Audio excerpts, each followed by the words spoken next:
Selamat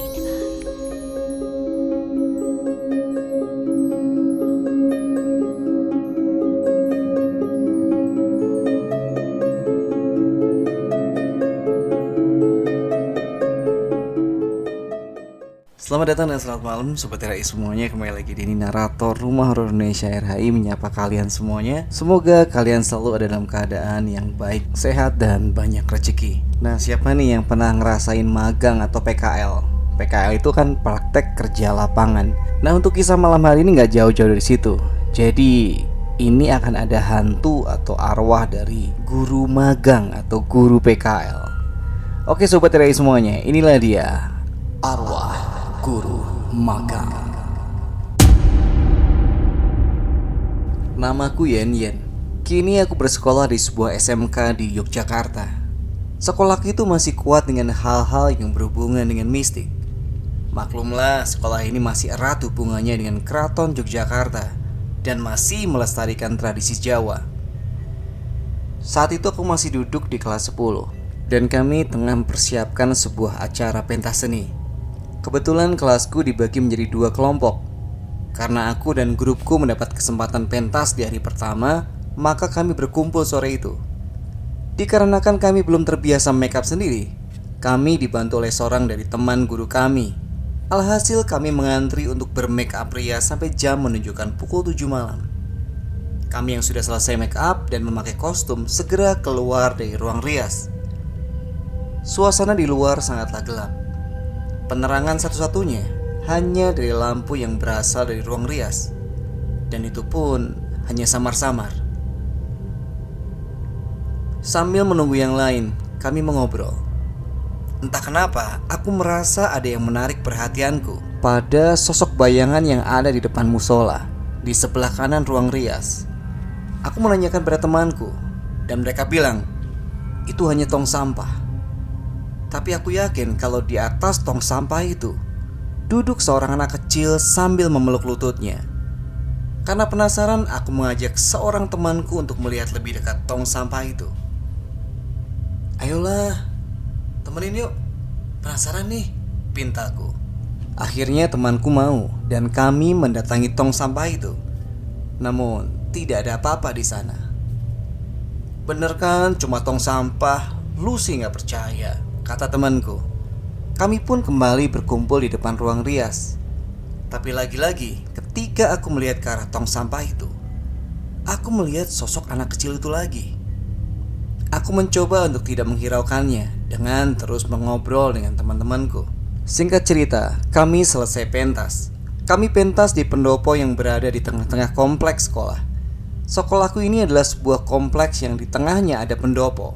Dan untuk menuju pendopo, kami harus melewati ruang teori dan sebuah lapangan upacara. Kami berkumpul di belakang pendopo karena kata guru, kami tidak boleh ke ruang rias tanpa beliau.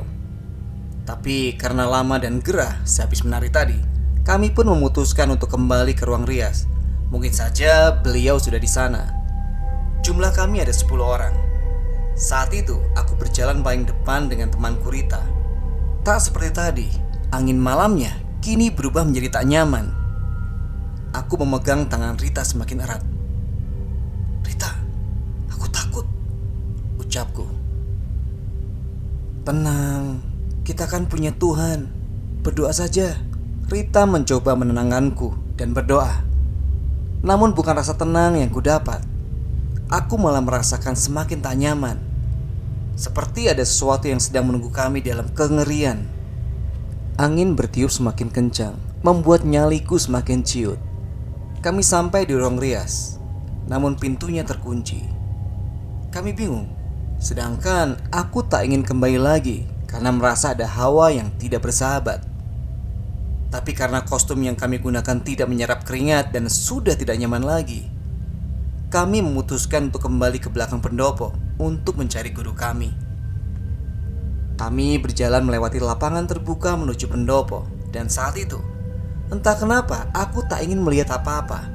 Aku terus menggenggam tangan temanku sambil menundukkan kepala dan mata setengah terpejam agar tidak melihat hal-hal yang tak ingin aku lihat. Tapi tiba-tiba dari arah ruang gamelan berjalan sesosok perempuan dengan rambut yang menutupi semua wajahnya.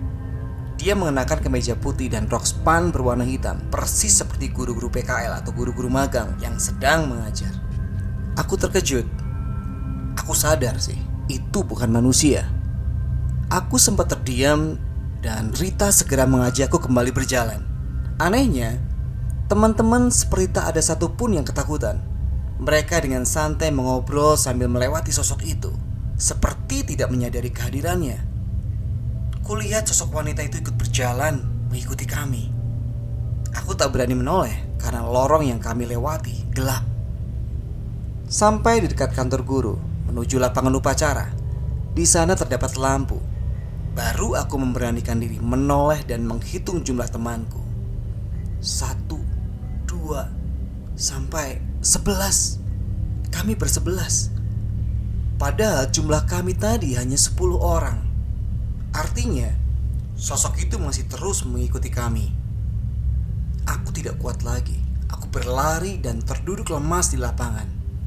Untunglah guru kami cepat datang waktu itu. Beliau menenangkanku dan membawa kami ke ruang ganti. Di sana aku masih syok.